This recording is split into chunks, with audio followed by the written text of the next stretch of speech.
Hello and welcome to my office. If you're interested in strategy in pharma, medtech and other life science sectors, then you're in the right place.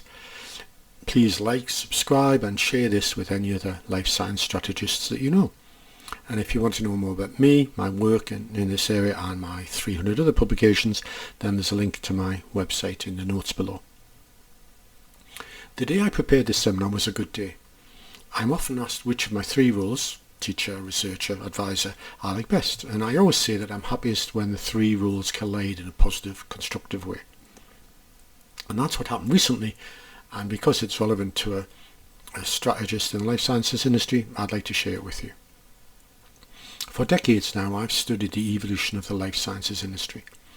I'm especially interested in the mutations in a firm's organisational routines, that is, the thousands of little sub-processes that are in effect a firm's DNA because they are where firms' knowledge about how to compete is stored and replicated. In particular, I spend a lot of time looking for mutations on firms' commercial chromosome, that is where the organisational routines for interacting with patients and professionals reside. For example, my paper about the differences between strong and weak market access teams is one of the most read papers that I've published. If you'd like a copy, please drop me a line. And I've recently been interested especially in government affairs and that element of market access. I've made some fascinating findings about why firms are good at government affairs relating to pricing and others are left failing and frustrating in their relationships with governments. And I had those findings in mind as I prepared some recent lectures. Recently, I've been writing lectures for the new Doctor of Business Administration program at UCL's Global Business School for Health. At the doctorate level, my lectures have to capture the latest research and, in this case, the newest thinking about how pharma and medtech companies interact with government peers. To prepare, I had to weave the latest literature into a coherent narrative that these experienced executives will find practically useful. And one recent 2022 paper that I used studied the political processes around health coverage. It found that there were three essential elements. First, assembling the coalition of interested parties. Second, working through the relative institutions and processes. And third, bringing new ideas to the discussion. It's a really useful piece of work, not only for my DBA students, but also for my pharma and medtech clients that I advise. When I work with pharma and medtech companies, the format and content is tailored to the client, but it's always focused on that commercial chromosome that I research. And at about the same time as I was preparing my DBA lectures, I was facilitating a discussion in a company about how governments constrain market access and how firms can influence them. The experienced executives in the room all shared the same problem. How do we get payers to see the value of innovative therapies?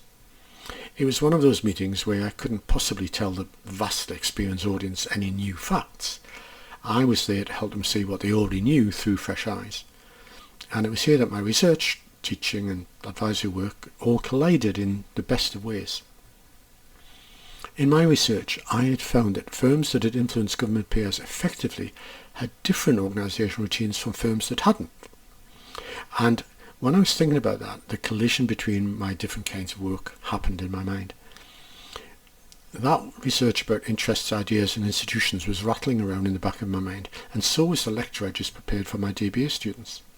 While I was listening to these experienced market access and government affairs people talk about their problems, the three things came together. They knew all about the interested parties, producers, payers, patients, professionals that needed to be involved. And the executives also had a very good in-depth understanding of the institutions and processes that they needed to work through.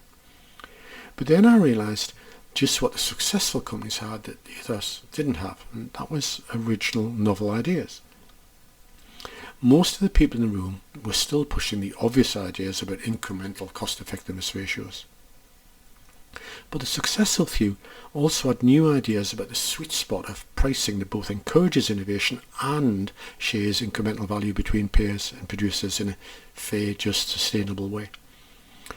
As a facilitator, I managed to crystallise that into a single practical idea. This was that although the engagement pattern between companies and peers is always unique and idiosyncratic, It always had to contain the three elements of interest, institution and ideas.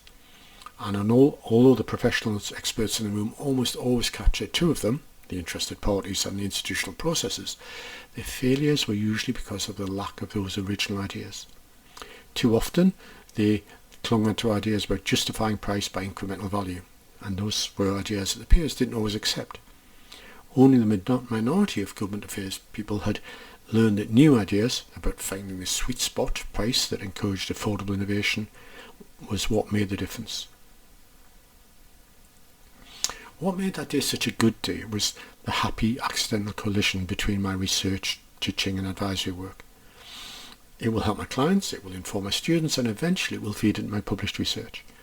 To me, the whole point of my work is to spread that serendipity when ideas collide. And now, I hope I've spread one more idea to you.